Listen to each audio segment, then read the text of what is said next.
অনেক দিন আগের কথা। সে সময় অযোধ্যা রাজা ছিলেন রাজা দশরথ। সরযূ নদীর তীরে অযোধ্যা নগরী, খুব সুন্দর এই রাজধানী। রাজা দশরথও ছিলেন খুব ভালো রাজা। তিনি তার প্রজাদের নিজের সন্তানের মতো ভালোবাসতেন।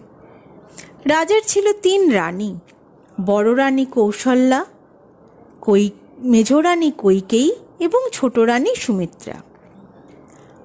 কৌশল্যার ছেলে রাম, কৈকেয়ীর ছেলে ভরত এবং সুমিত্রার 2টি ছেলে লক্ষ্মণ ও শত্রুঘ্ন। ভাইদের মধ্যে ছিল ভারী ভাব। তারা একসঙ্গে লেখাপড়া শিখত, অস্ত্র শিক্ষা করতেন।